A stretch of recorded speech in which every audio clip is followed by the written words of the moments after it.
Missed an episode of your favorite podcast? Choose from over a decade of content in our archives, not just the latest episode. All free at GCNlive.com. This is your call to action. Get prepared, America. Economy, survival, energy, disasters. This is USAPrepares.com. Informative radio, educational radio. Interact now by emailing instructor@USAPrepares.com or text at 434-390-7953. Class, please take your seats. Now, your instructor, Vincent Finelli. Everyone all set, cocked, locked. Here we go. Your dial set correctly to USA Prepares. Thank you for being in class with us today. Nathan is engineering the broadcast in Minnesota. I'm Vincent Finelli. Call-in number 866-582-9933. 866-582-9933. Telephone listen line 605-477-3249. 605-477-3249 is the telephone listen line. Rich Scheben's with us. Welcome, Rich. Well, thank you, Mr. Finelli. How are you this morning? Well, Rich, I was thinking about one of the things that you talk about, inflation, and how we are being eviscerated. And I just thought, well, how much is a manual to repair our New Holland baler? I bought a used baler, and I bought it for pennies on the dollar. I don't think anybody seemed to want it. I bought it in the wintertime when most people aren't interested in baling hay or making hay. So I bought it at a very reasonable price. I paid the guy what he wanted for it. And I thought, well, I need to learn a little bit more about it and buy the manual for it. And I try to have shop manuals for all of our equipment. Well, Rich, this manual you would put in a 3-ring binder. So you have your own 3-ring binder, or you buy one, and it's pre-punched, and it's just loose pages. Now, there's a guy who's selling one on the internet, on eBay. It's used. He is willing to ship it for free. Now, this is just a paper. It's like loose leaf pages. $262 for a used manual. Can you imagine? Now, it's not like this guy is gouging. That's what these things are selling for. So what I'm talking about is inflation in areas that most people just don't see it. You see gas prices going up. You see food prices going up. Yeah, creeping up. And I was thinking this morning that when I was young, back in the 1960s, you could get a haircut for 35 cents. Now, a haircut is like $15 to $17 for a man, right? It doesn't take any longer to cut it today than it did back then. The chairs aren't all that different. The air conditioning's not all that different. But there's inflation that is just eating us alive. And it's making it difficult for us to be competitive in the world. I just want to share that with you. Mm-hmm. I agree. And most of the inflation, Vince, is artificially manipulated, and it's being done from the corporate American oligarchy perspective and the government perspective, with central bank corrupt monetary policies, Keynesian economics, where everything goes, when in doubt, inflate. Basically, elite interventionism, if you will, group identity politics, and the demographic situation that we have right now. So when you lower the bars of standards and expectations based on what group you're in, and you have a demographic where there's so many retirees happening, and the retirees don't have two things.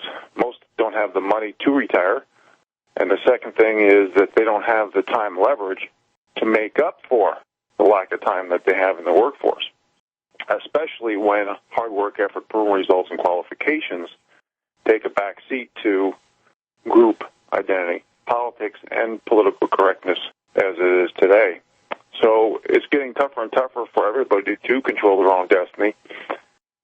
And, I know I'm redundant on this often, but I think it needs to be, the American people need to understand that when big corporate America, and even before that, 10 years of central banks and not just our Fed, and I use that term "our" loosely because they're independent and controlled in every way, shape, and form by the people who have an addiction to power, money, and control.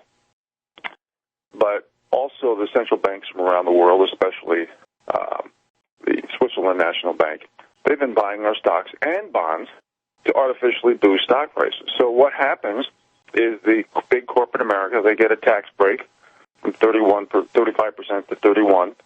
They go out, buy back their shares. The dividends go up because there's less shares in the open so-called free market.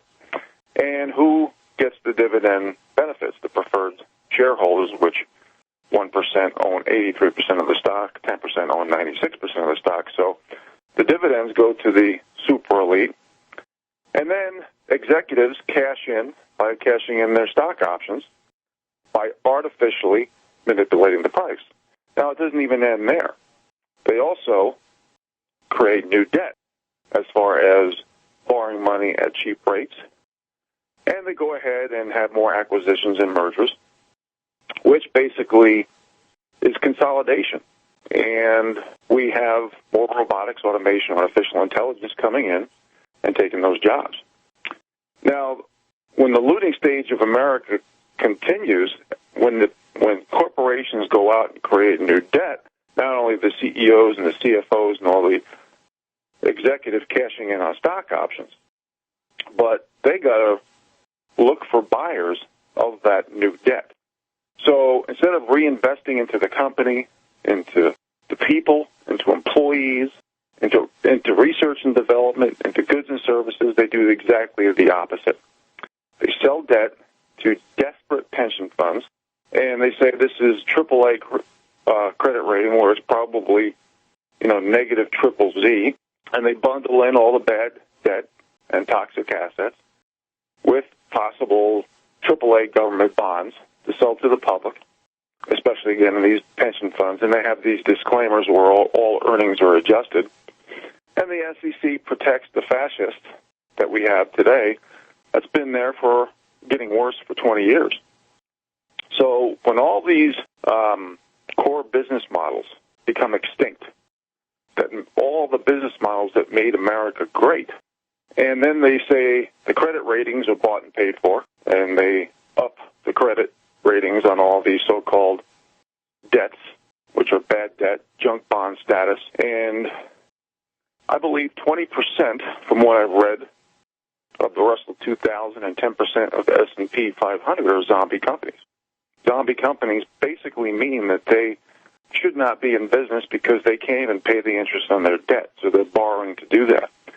So in all these, because of the zero-interest policies that have occurred over the last 10 years, and the so-called bull market, which is all manufactured inflation and manufactured everything, manufactured perception. So they've been taking high risks, and now we have high-yield junk bonds that won't be able to pay investors, and you're going to see words like defaults and bankruptcies popping up all over the place, not to mention the fact that margin debt is an all-time high, which is going to force sales of assets and collateral. That alone could trigger a huge collapse. And less new products mean more dollars chasing less goods because they're not manufacturing more. They're putting the money into share buybacks, dividend payouts, executive cash, and stock options, and mergers and acquisitions. So the whole system is a farce. It's all about buying votes. It's all about making the American people submissive and breaking their will. I'm going to go off into a little tangent here, Vince. I'm looking at one article. Judge strikes down Kansas. Show me your papers, voter ID law. Basically, a federal judge in Kansas struck down a state law Monday requiring Kansas voters to show proof of citizenship before casting ballots.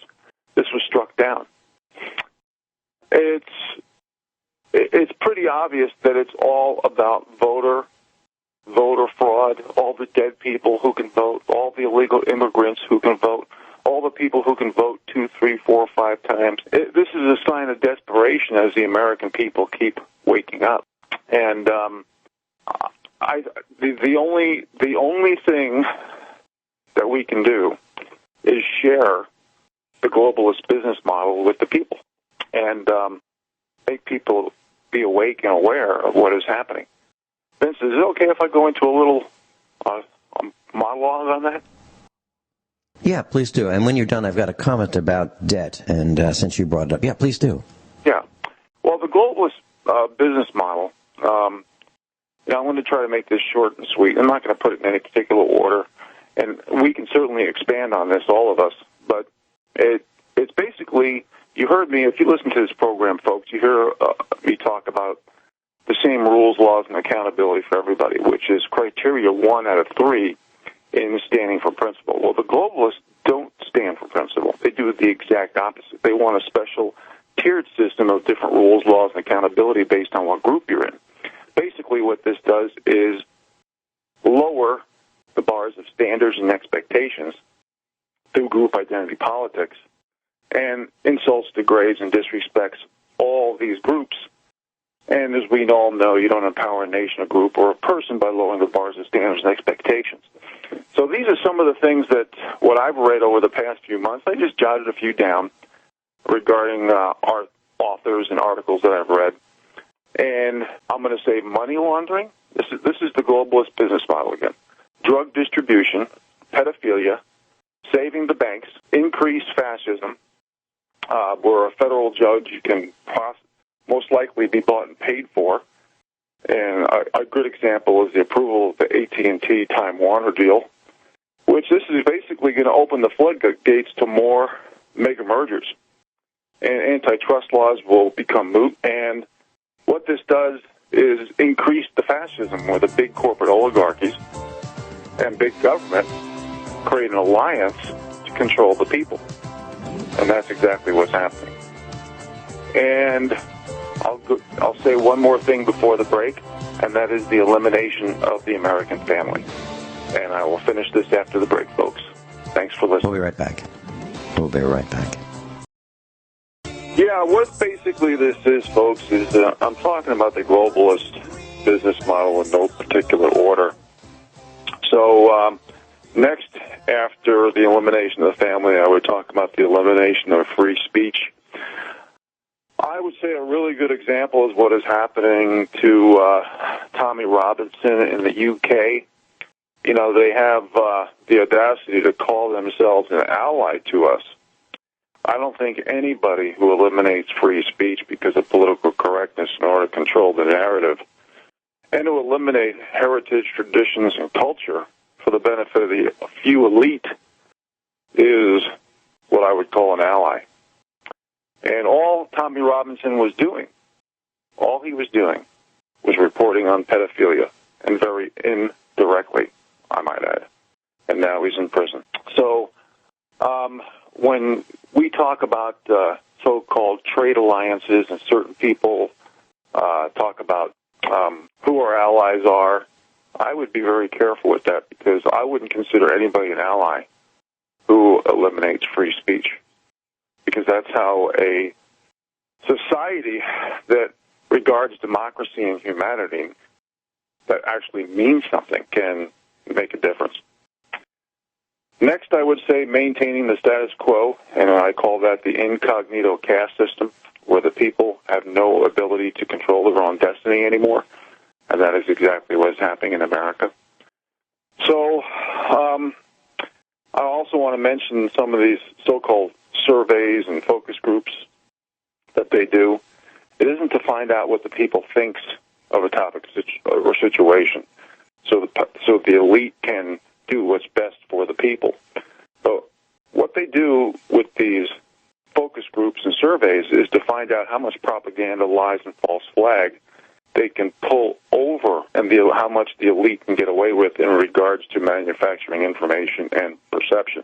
And all these terms about fake news, what fake news really is, folks, is bought and paid for news.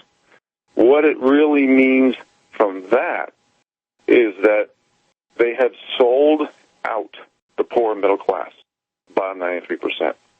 That's what the mainstream media has done. And that's why they're so afraid of the new media, because it's so effective, because it bypasses the corporate oligarchies and big government, corrupt government, and it basically eliminates the gatekeepers. and it goes directly to the people. So I think it's up to us to give the little people a voice, because they certainly don't have one. And, Vince, I'll give it back to you here. Okay. You mentioned debt. And I was looking at an article, wallstreetjournal.com. And the headline, this is 17 hours ago. Mergers would make AT&T and Comcast the world's most indebted companies. Subtitle. Media giants could carry a combined $350 billion in bonds and loans. Now, it says that a wave of expected big media mergers would transform AT&T and Comcast into the two most indebted companies in the world. Goes on to say AT&T bought Time Warner Incorporated, and Comcast hopes to purchase most of 21st Century Fox. And the companies would carry a combined $350 billion in bonds and loans, according to data from DealLogic and Moody's Investor Service. Now, making them the largest really makes them in control of a lot of the media, which focuses more of the information that we get and the programming that we get from one source, right? And, when Walmart comes to town, we think, this is great, lower prices. But it really means that the little guys get put out of business. And I think that's what's going to happen here. The bigger are going to get bigger, and the smaller are going to go away. I can see it all around me. And I'm sure you can too. We'll be right back. Rich Sheben's with us, Off-Grid Montana, talking about the globalist agenda. Please continue, Rich. Well, I want to put an exclamation point on what I talked about with regard to the last article with the federal judge basically saying you don't need voter ID. And, if you listen to me, I hate the words hypocrisy and double standards, and that's why I talk about practice what you preach laws all the time. We need that so desperately. If we had practice what you preach laws, if we had quantitative easing for the people, we could change the economy, we can change everything for the benefit of humanity and democracy. All these politically correct buzzwords that the so-called elite use and pay their talking heads to say these things, and basically have hijacked the definition of these terms to use as a divisive tool and even weapon to divide the American people and distract and dumb us down. So if the Democrats really cared about election interference, all this Russia stuff, never mind what they just did in Kansas on Monday, wouldn't hold any water, and it shouldn't. And what's happening is the elite are using big corporate oligarchies and big government to control the people. That's why they have money printing, subsidies, special interests, PACs, lobbying. It's all used to eliminate competition, eliminate small and medium-sized competition, and to control the products, the services, the goods, the food, the medicine, in order to control the people. When I say control the people, I'm talking the bottom 93% of America. And there's one article here, and I'll show you where we're going as a nation. And we could talk about this for 5 shows, but a Virginia school board thrusts through changes to its sex education curriculum Thursday, despite about 90% of public respondents disapproving of the changes. And I'm going to read one more article. Sentence. The Fairfax County School Board passed changes including the replacement of biological sex with sex assigned at birth, and the teaching of an HIV drug with life-threatening side effects. Those are basically the first 2 sentences in this article. But the point I want to share with you folks is the fact that 90% of the people in this school district disapproved, but yet they still pushed this agenda through. So I know this is high pardon me, very despairing for a lot of people. But this is why we need to wake people up. This is why we need to stand for principle. This is why we need to stick together.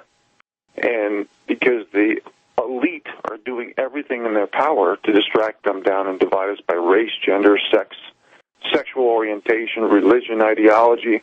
They're even doing this generationally now.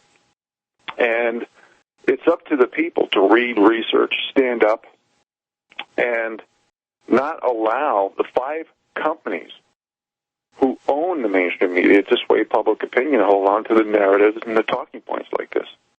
It's up to us, the people, to control the narratives. Because what they do is they demonize, they discredit, and delegitimize anybody who stands for common sense and logic. And it all boils down to the calamity of destroying America. American exceptionalism, gone. When you reward mediocrity for decade after decade, you destroy America from within. And we are now the country of the law of diminishing returns. And all these opportunities and the knowledges and the ingenuity, productivity, and innovation that made us great is only available for the very elite few. But think about this, folks. 90% of the people in this article in Virginia basically disapproved of the changes, and yet they still passed this anyway. Political correctness. It's not used for the benefit of equality and fairness and diversity and tolerance. These, again, are politically correct buzzwords, changed by definition. Inclusiveness, prosperity, accountability, transparency, and, of course, democracy and humanity. These words mean nothing. It's all about the control from the top down. So it's up to us to point these situations out and tell the American people that even though 90% of you don't agree with the changes, they're going to still do this anyway. And this is why we all need to stand up, especially to the hypocrisies and the double standards. And if you know anybody who says it'll never change, it's just the way it is, they are the poster boy and poster girl for ignorance, apathy, and indifference. See, the elite they're not talking to the little guy. They're talking at the little guy, at the bottom 93%. They demand obedience, subserviency to a degree where the people can no longer control their own destiny. When 90% of the people say, we don't want that, and they shove it down your throat anyway, how do you expect to have a lifestyle? How do you expect to live? How do you expect to survive? That's why terms like populism is very inaccurate. We are now in a survival mode. Vince, any comment? Yeah, I do. As you're saying this, I was thinking about that and how people have lowered their own standards. They don't seem to care about property. They don't seem to care about right and wrong. And let me just give you an example. So yesterday, we decided to do something as a family about people who are violating private property rules here on our farm. And what we noticed is that we have some fence gates. We've got our cows on the fields, and the cows go in the woods and they eat the grass on the fields. And what we found is there are people who open the fence gates and take down our fence, take down electric fence, and the cows can get out and go to different fields where we don't want them to go. They're just totally not concerned about what we're trying to do on the farm. So as a family, we decided that we would do something that makes real sense. Instead of calling the guys in blue, we decided we'd take care of it ourselves. And we have a small tractor. We have several tractors, but we have a small tractor that has a front-end loader on it. And it has bale spears, 2 bale spears coming out. So let's say they're 3 feet long. So instead of a bucket on the front of the tractor, it has these 2 spears that are 3 feet long. And they're really strong. They're forged steel. And they'll hold a couple thousand pounds each, if the tractor could support that. So we decided that since the electric company had abandoned 2 power poles. They left them on the farm for us to use as fence posts if we want. They're ours. They gave them to us. They're probably 35 or 40 years old, and they weren't suitable for carrying electric current down the road. They abandoned them, left them on the farm. And they do that on lots of farms because they don't want them back, and they don't know what to do with them, so they just leave them for the farmers to recycle them. So we had 2 of them. And we decided that we were going to pick up these 2 40-foot or 45-foot long poles and put them across one of the gate entrances to the farm. And Mrs. Finelli and I got in our pickup truck, and our son was ahead of us on our dirt road. And when I say dirt road, I mean dirt. And if you drive fast down the road, there's a cloud of dust. And so we're all going to move these power poles. They're really heavy, and put them across the entrance where the gate is. That'll stop these guys from damaging our fence, because the fence is about that we're talking about is about half a mile to 3/4 of a mile from our farmhouse, so we can't watch it all the time. So our son was on the tractor ahead of us, and we were maybe 300, 400, 500 feet behind him, and flying up behind us is this pickup truck. Cloud of dust behind us, flies up on our tail, and as I saw him, I pulled into the middle of this dirt road so he couldn't get around us, and then ride the tail of our son. Now, our son is in a tractor without a cab, so the dust is just choking. So we prevented this guy from doing something dangerous. He was speeding down the road anyway, way, way, way too fast. And ultimately, our son pulled off the road to pick up these power poles on our farm. And the guy went around us. We pulled over for him to pass us. And he was from out of state. He's from New York. So he's way out of his element. And I guess he thinks that this is the way people behave here in the country. We just ride on people's tails. And we don't do that. It makes no sense. You can't get there any faster by riding somebody's tail. And it's dangerous on these dirt roads. There are lots of animals that jump out. Cats, dogs, squirrels, raccoons, armadillo. Turtles, all kinds of animals in the road there, and we try not to hit them. We go out of our way not to hit them. So, interesting comment about this. We're picking up these 2 long power poles. Now, they're way wider than the road. So, let's say 40 to 45 feet wide. The road might be 30 feet at the most wide. And our son picks them up, puts them on the front end loader, and I said, tell you what, let's go down the field. We'll carry him down the field, and then we'll cross the field, and he can put them at the entrance of the where the gates are, alongside the road. He said, no. I said, he said, Dad, you, to use a Bush-ism, you misunderestimate the value that people place on their cars. So he literally picked up these 2 power poles on the front end loader. He was driving down the middle of the dirt road for about half a mile. And he said, no, Dad, I don't think you understand. They will get out of my way because they don't want me to drop these power poles on their hood. And you know what? He was right. So now we have power poles blocking the entrance to the farm, just to keep the trespassers. You might wonder why I was mentioning the incident on the road in front of our farm. Because of the Me First, I'm seeing pretty much everywhere I go. You can find it yourselves on the daily, on the highways and byways in your neck of the woods. There's tailgating, there's speeding, there's cutting people off. Well, they're also doing other things, and we're finding more and more trash along our road. And what do I mean by that? Well, people are just, if they've got candy wrappers, pizza boxes, soda cans, beer bottles, fast food wrappers, they just throw it out the window. And frankly, we're getting kind of sick of picking up after people. It's not our trash. So on the way back from installing these power poles across the entrance to the farm at one of the gates, we noticed there's on the road a bag of trash. And there was meat in it. There was fast food in it.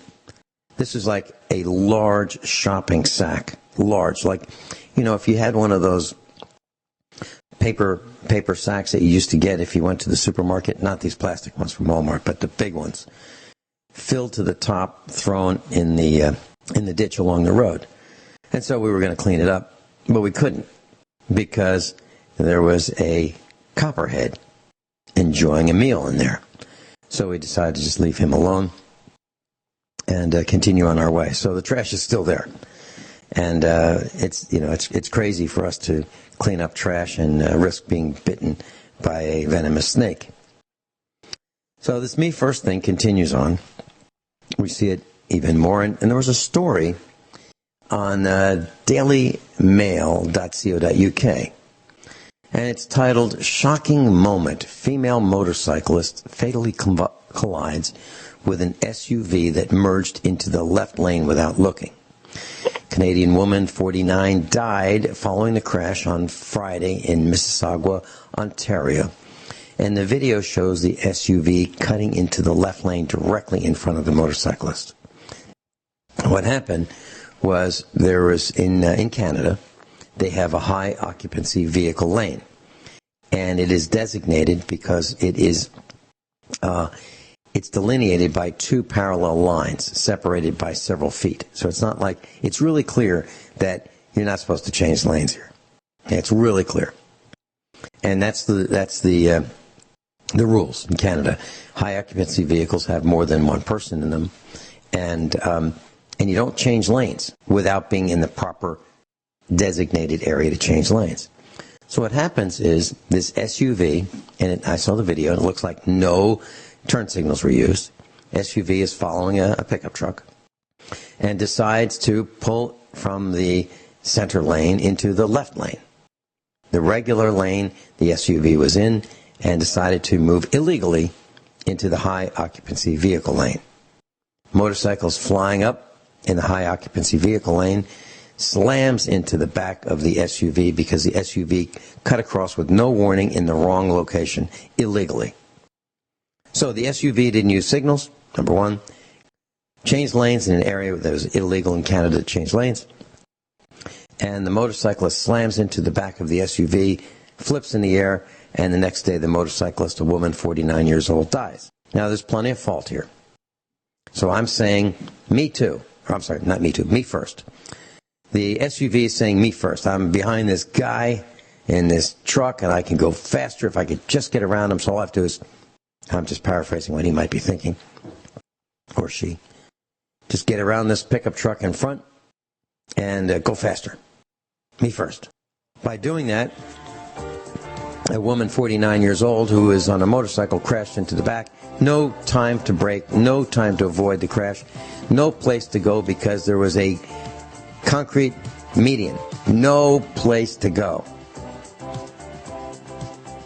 So the motorcyclist dies. Now, is the motorcyclist wrong? Yeah. Why? Because the motorcyclist was in a high occupancy vehicle lane. Not supposed to be one person in a high occupancy vehicle lane. Motorcyclist was wrong, in my opinion. SUV driver was wrong. No signals, careless driving. Me first. It's out of control. And it's happening all over. It's got to stop. And it can stop with us. We'll be right back. Rich Scheben, Off-Grid Montana. Everyone all set? Cocked, locked. Hour number 2 of the USA Prepares. Rich Scheben's with us, Off-Grid Montana.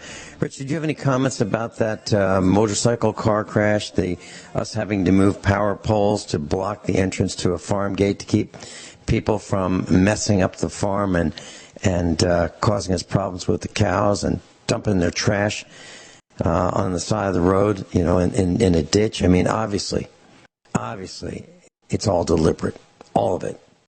Any comments? Well, yeah, sure. First of all, your theme was kind of me first. And we've talked about this indirectly many times. We got to get rid of the left-right paradigm, first of all, because too many people think it's actually a real thing. There's probably a 5% difference. It's really the aristocracy managing the serfs. And that's why the inequality between the super wealthy, creating the fascist state that we have, is creating so much despair because when you lower the bars of standards and expectations for getting a job and keeping a job, you lower the bars of standards and expectations for everything else. It's a cancer that metastasizes.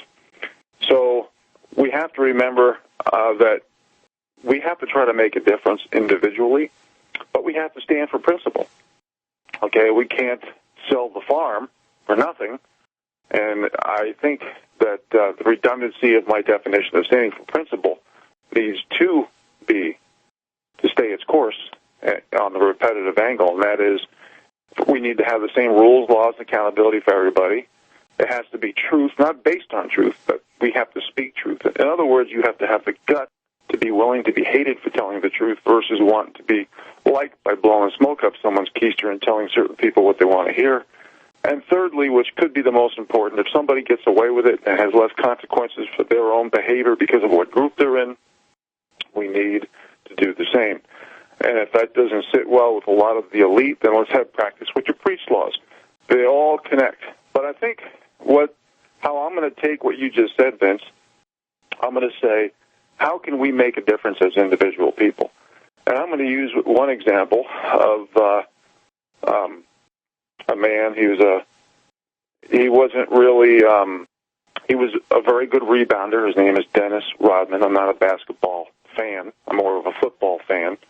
But that being said, I think a lot of people had preconceived notions about who he was on some of the things he said publicly over the last couple of decades. But you know what? It really turned out that he's a patriot, and he cares about America. And he really made a difference. And he decided not to be a globalist dream. He didn't want to be an American nightmare. He wanted to make a difference for the American people. And when Dennis Rodman played a key role in the North Korea talks for Trump, I think that says a lot. And I have an article here, Vince. We talked about this the other day. This is a TV poll. 71% of liberals don't want peace with North Korea because Trump would get the credit. And this really shows how too many people have gone down the rabbit hole. And we've talked about this in great detail and specificity that the word liberal is no longer accurate. There's no credibility or validity to it. The Democrat Party has been taken over by the globalists. And that's one of the reasons why I talked about the globalist business model earlier in the show. And this is what has created the looting stage from the middle class and the poor to the elite, whether it be in quantitative easing, whether it be in the alliance between big corporate oligarchies and big government, whether it be the allowance of federal judges that have been bought and paid for to create this alliance in fascism and selling out the poor and middle class and basically eliminating antitrust laws. It could be a lot of things, saving Wall Street, the whole works. But I do know that the people, the little people, whether you be a multimillionaire because you were successful like Dennis Rodman, or you're sitting at home in debt in total despair and don't know what to do. And Vince and I, we've talked about that in great detail, about getting like-minded people together and buying land, not giving up, and creating skill sets and a business model of parking out land, building structures, creating gardens, and actually having a great, fun lifestyle. We are in a position, and Vince and I, we talk about economy and debt and credit and interest rates so often. The headwinds are, I don't think they can be deterred. The sabotage and demolition that President Trump inherited from the past has eliminated so many opportunities for the people, especially in good-paying jobs. And this is why future rates of growth is going to look very bleak. Our debt situation is just, we've talked about this for hours over the past few years. Global, corporate, household, government promises. The game is totally rigged. And everything right now for the little guy is speculation and hedging. And group identity politics have created a huge headwind for the American people for success, especially with the advent of robotics, automation, and artificial intelligence, which is going to be taking over so many great jobs. We've gotten to the point where things are not running smoothly because too many people are bought and paid for, and like Vince was talking about with his last theme or meme, it's me first. And here's just another really good example. Vince and I talked about this the other day, too. For over a year, the state of Florida did not run FBI background checks on tens of thousands of residents applying for a concealed weapons permit because an employee forgot the password to this check system, NICS. Now, I'm not complaining that there was more concealed weapons permits given out because, as we all know, the poor middle class deserves to protect their lives as well. And we all know that pretty much all information coming from the mainstream media is meant to distort and sway public opinion. And I'll just go off into a tangent here since I went into gun control. The CDC did a study on guns but never publicized it. It's off the dailycaller.com. The bought and paid for results, guns were used defensively by victims about 3.6 times more often as they were used offensively by criminals. There's so much information that doesn't get published because the powers that be want to sway public opinion. And a great example is when I published my book, I had to self-publish it because of the fact that they were deleting 5-star reviews, they were saying my book was out of stock, they were doing everything in the censorship surveillance arena to make sure my information didn't get out. They misspelled the book title, so search engines couldn't pick it up. They deleted chapters. They moved sentences around and moved words around. I'm not making this up. I've been saying, you can check over the archives. I've been saying this for years. So the law of diminishing returns that America has turned into has made it almost impossible for people to control their own destiny, never mind know what to believe. And that is part of the plan. So we have to call it. We have to ask for practice what you preach laws. We have to give QE to the people. We have to stand for principle. We have to come up with ideas and solutions for the little guy. And the little guy, again, is the bottom 93% of Americans. Because everything is this hypocrisy and double standards around every corner. And the only way we're going to change that is to hold people's feet to the fire and have practice what you preach laws. And I've been saying this for years for you regular listeners. You know, this isn't a phenomenon that I just came up with shooting from the hip just last week.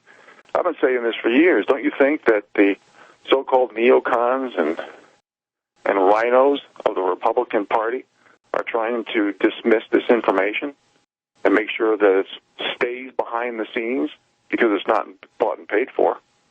We don't sanction information. We don't have to get information approved. What we do is try to give information to the little guy, to the people. So the ideas and solutions go directly to the people and basically eliminate the deviations of the globalist business model. So whether it be political correctness, whether it be manufacturing perception, and then basically 95% of what we discuss here, folks, is subsets under political correctness. So it's up to us to give you the information, and it's up to you to do the reading, the research, the verification, and to pass it on to other people. And here's another article right here. Vince and I, we talked about this briefly. John Harwood, GOP's core appeal to white people, is opposing economic changes. What a bunch of crap. Whether it be John Harwood, who is a CNBC or MSNBC commentator, or it doesn't matter who it is, all we hear all the time is, oh, white people this, white people that, or white male this, or white male that. But the hypocrisies and the double standards, you see where practice what you preach laws would make a difference? How come the self-incrimination station of Zuckerberg, who called the American people dumb effers, isn't getting out there? How come the white people behind the Zuckers and the Rothschilds and the Rockefellers, Gates, the Jonathan Gruber who created Obamacare, who called the American people stupid, Jeff Bezos, Soros, Murdoch, Clinton, all these white people? Why aren't John Harwood, people of the mainstream media, calling out confiscation of wealth from these people who are all white?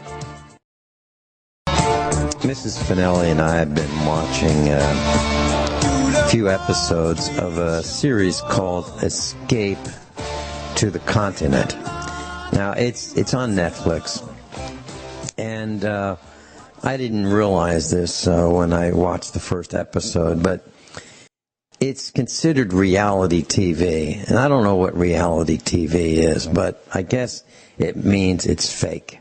Escape to the Continent is a series where they have, we'll call them realtors. And the realtors are helping, and I don't know if they're realtors or not, or just actors, but they're helping people who want to escape from the United Kingdom and move to countries like France, Spain, Portugal, Cyprus, Austria, Italy, and others. But they want to get away from the UK. So I looked up the average price of a home in the United Kingdom. It's $358,000 US, 358. Now, the average price of a home in the United States is $189,000. These are current prices. So $358,000 for the average price of a home in the United Kingdom, and in the United States, $189,000. Okay. So these people typically want a great view. They're looking for a beautiful view, which boggles my mind. You know, I think nice surroundings are just wonderful, but you can't eat a view, as far as I can tell. You can't farm a view. You can't do much with a view other than look at it. It's kind of like going to Disney, and when you're all done, what have you got? Nothing, except, a credit card bill coming due for way more than you can probably imagine.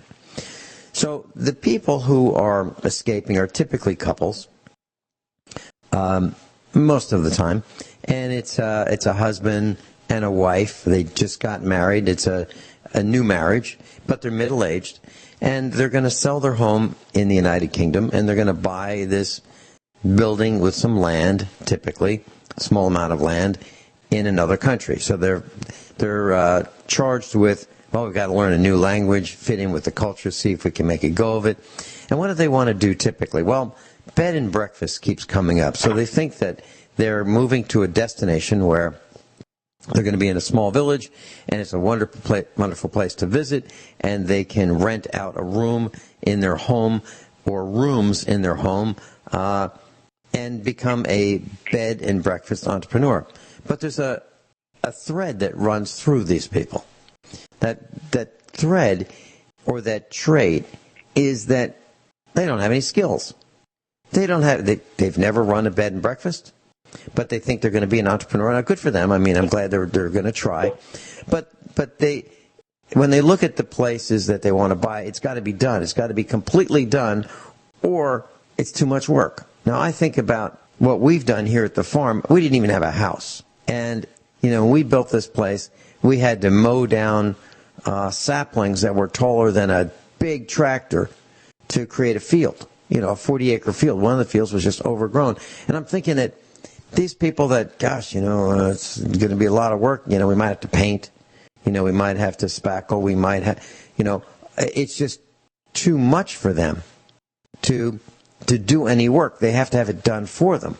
And I don't see how a person can survive in that position where they're held at the mercy of whatever the contractor is to do whatever they want to have done, like fix the leaking faucet, add a new outlet or a receptacle here or there, or change the light switch or whatever. They're willing to just keep looking until they find the right perfect place that's already fixed. And I just can't understand it. They are leaving the United Kingdom where they've got everything all worked out. Their houses are nicer, and they're going to move to dilapidated buildings, and they think everything's going to be better. I haven't seen much of, well, let's look at the wiring, let's look at the structure, let's look at the roof, let's look at the insulation. How much are the taxes here? Those kinds of things. What I'm saying is, I believe if there's any truth to this series, Escape to the Continent, if there's any truth to it, it's showing how ill-prepared people are to do anything at all. And I have a feeling there's some truth to this. So if you want to watch and see what we're talking about, Escape to the Continent is on Netflix. And you'll see a bunch of people who are really looking forward, most of them are looking forward to views, and they're looking forward to changing their lifestyle. They're looking forward to retiring, but they don't want to do much work. They really don't want to do much work. They're interested in riding their bicycles. They're interested in taking walks. They're interested in having a beer, going to the pub. They're interested in being non-productive. Rich, I'm quite shocked at what I'm seeing in terms of the lack of skills all around us.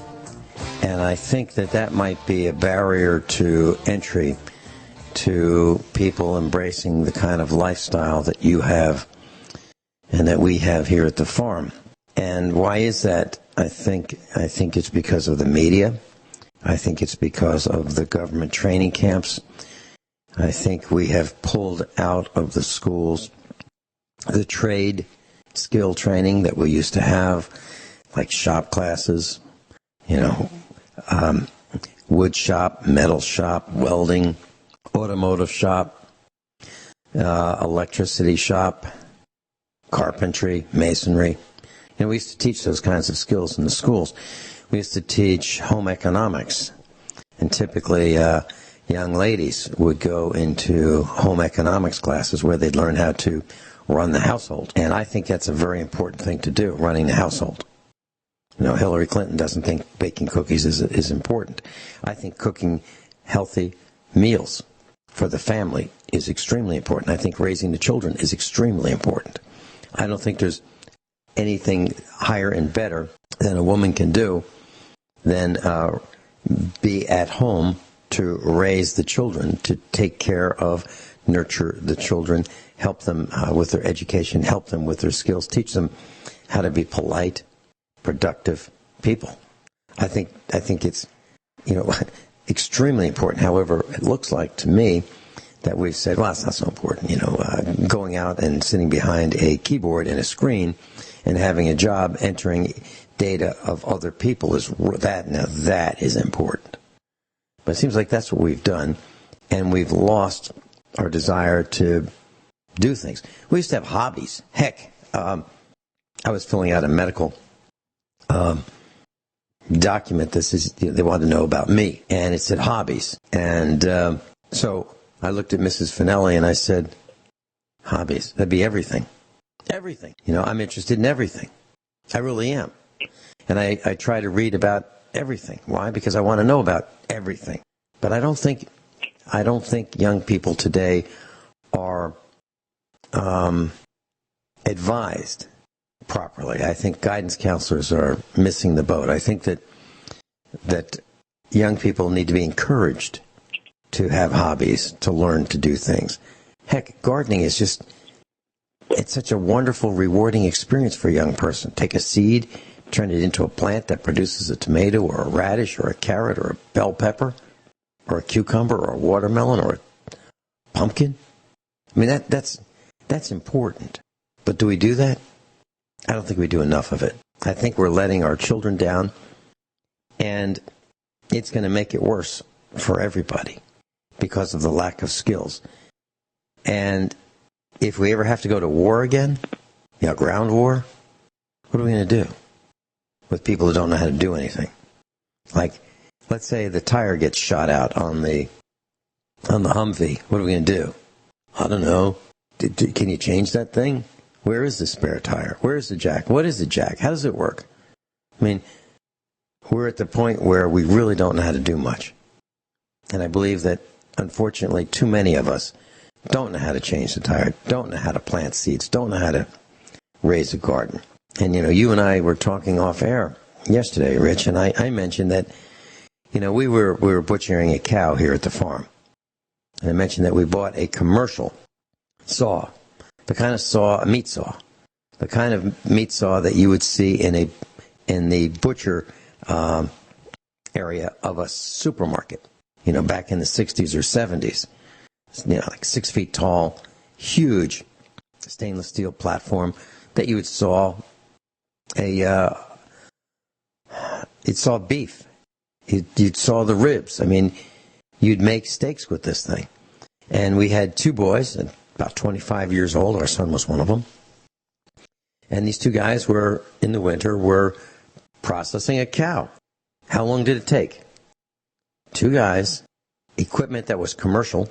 I bought it used very inexpensively. All day. It was hard work, absolutely hard and heavy. Processing, 800 pounds, 900 pounds, 1,000-pound cow. It was heavy and it was hard. And it was cold, because you have to do it when it's cold. Not easy. And how many people know how to do that? Comments, Rich? Yeah, well, what's happening is the American people are now the analogy of the white-tailed deer hunting funnel, where the big corporate oligarchies, the big government comes into the thick, wide part of the woods, and the woods gets narrower and narrower. And the people coming out at the narrow end have very little options. And then there's the hunters that are sitting there with their weapons wanting to pick off the people. And they're picking them off in the realm of skill sets and desires and ambition and common sense and logic. And so many people, they think gardening, like you mentioned earlier, or alternative energy is too much work, it's drudgery. It's just the opposite. You need a balance in life between mental health and physical health. You need to have a balance between relearning the lost 19th century skills and dovetailing them with 21st century technology. When we talk about our lifestyle, Vince and I, and self-sufficiency, we don't drill our own oil and refine our own gasoline, but we have certain skill sets depending on what our interests and hobbies and desires are. For example, my goal, I looked at the CPI, which didn't include food and energy, because of the volatility and the spiking prices and the manipulation of cookbooks. So I said, well, I want to make my own electricity and harvest my own food, whether it be in the garden, whether it be raising animals, whether it be hunting and fishing, whether it be learning edible and medicinal plants, which I've given quite a few tours on. It could be so many different things in nature and botany and mushroom picking, berry picking. There's so many fun things to do out in nature. And and I can't tell you how important it is that we learn these skills and these varieties and these lifestyles. And I'm just going to mention a very short article I have in front of me from Zero Hedge, and it's titled, Wealthy Blue Staters Are Using Shady Alaskan Trusts to Dodge Salt, an acronym, Deduction Caps. Basically, this real estate planner, Jonathan Blattmacher, I'm sure I'm butchering his name, I apologize for that.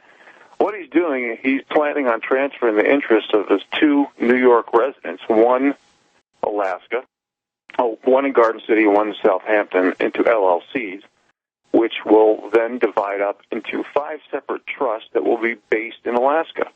He can then use the trust to take the maximum $10,000 deduction 5 separate times. In this way, he can deduct a $50,000 mortgage and taxes from his federal tax bill instead of $10,000. And of course, this is just a microcosm of what is happening in America. The super wealthy have the loopholes. The super wealthy can do the dodging. The super wealthy can say, we don't want to pay this. We're going to let what's left of the middle class pay these bills. And this is exactly what's happening. So when this economy goes down because of being over-leveraged, over in debt, all the things that I've talked about for years regarding our economic, political, and social issues, now, when this all comes down, what's the bottom 93% going to do? What options are they going to have? And there's going to be very, very few options. And this is why I talk about is you really got to think, is college worth it today? Where 90% of the degrees are worthless. And then you come out with so much debt that you basically lose out on time leverage on establishing equity and developing principal and paying that off. So you get more and more behind the eight ball because you have to be a renter longer. And if we learned some of the skills I just mentioned, living rural, knowing what type of land to buy, thinking for yourself, being around like-minded people, reading, asking questions, sharing information, listening, being debt-free. I think if you look at the average American, 9 days of food, it's actually 9 meals, okay? This is unacceptable. We need to start thinking outside the box. When the super wealthy can not only dodge their bills and make the little guy pay for it, and they can have multiple homes, they can have hundreds of years of food storage, money storage, gold and silver storage, crypto storage. And if you do it, you go to jail for it or get, taxed to oblivion on it, when they can dodge all these so-called taxes and obligations. The bottom line, folks, we have a different set of rules, laws, and accountabilities based on what group you're in. And it's up to us to share information and to get you to read, research, and speak up while standing for principle. Because when this all goes down, it's going to be ugly. And I'll give one more example, and then I'll hand it over to you, Vince. And I've mentioned this before on the air. An Illinois Democrat, Representative Danny Davis, says it's acceptable for only wealthy individuals having access to firearms if a 50% Fed tax on all guns and ammo becomes law. It's about the aristocracy managing the serfs. This is why, again, we need practice what you preach laws. You have to get out of your mind the left-right paradigm. It's a very small part of it. And solvency, liquidity is going to be huge issues for all the zombie companies, the zombie banks, and the bottom 93% of the American people. Vincent? Rich, would you mind if I do a little bit of arithmetic on the radio and talk about why it's important to have some skills? Like, I want to talk about the payback of a grid-tied solar system, how it doesn't work, does not work, does not.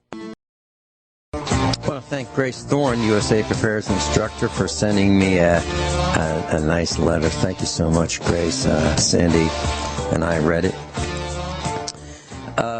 Rich, I want to just take a minute and talk about why it's important to have some skills, and why it's important to understand what you might be embarking in. All right, so I just went, during the break, I looked up what is the cost of a solar system, and result is $7 to $9 per watt. Okay, so a typical system might cost between $25,000 and $35,000. Well, I can do it for less. And here's what I figured. Now, this is just, I want to simply tell our class why a grid-tied system to sell electricity back to the utility makes no sense at all. Okay? Makes no sense. Now, if you want to have a system like Rich has, where he generates his own electricity for his own use, that makes sense, to be independent. We have a system that we can do. We can generate our own, store our own, just like Rich, and we can sell back any excess if we want to. That's what we have. Well, the kind I'm talking about is where you just have solar panels and an inverter and you just sell back. So I'm going to give you the numbers. So solar panels typically cost about, for good ones, about $1 a watt. So a 300-watt solar panel, just one panel, is about $300. That's, delivered to your house. Okay, that's with the panel plus the shipping. And they're fragile and they're hard to ship and they're glass and they break. So it's not easy to ship these things. So roughly $1 per watt per panel. So a 300-watt panel is $300. So a system with about 30 panels would generate about 9,000 watts. So how much does that cost for those panels, for 30 of them? $9,000. Now, if you want to mount them on a rack, which you're probably going to have to do, it's going to be about $3,000. And if you want to have someone install that rack, it's going to be about $1,000. And if you want an inverter, that's $3,000 more. And if you want to have someone install it for you, that's another $1,000. And there's going to be some miscellaneous things that you need, wires, connectors, and so forth, another $1,000. Total cost for these 30 panels is going to be about $18,000. Now, you can sell electricity back to your utility company and ours will pay us between 2.5 and 3 cents a kilowatt. Now, they sell us electricity at 10 cents a kilowatt, but if we sell it to them, they'll give us maybe 2.5 to 3 cents a kilowatt hour. Our panels are delivering about 36 kilowatts a day. So if I were going to sell all the electricity that we generate, I would get paid $1.08 per day. Multiply that times 30 days, roughly, in a month. That's $32.40 a month I would get back for my investment of $18,000. Now, how long does it take in months to pay back that $18,000, assuming no tax credits, no incentives, no other costs, okay? Just $18,000. And assuming that I'm not putting that money into the bank to gain interest. So just very simple arithmetic. It would take 555 months for a payback on that solar system to sell electricity to the utility. At 12 months per year, that's 46 years. What I'm telling you is that makes no sense. No sense at all. Because the solar panels are only going to last 25 years. So as an investment, that makes no sense. And why am I telling you this? Because you need to have some kind of skills to get through life.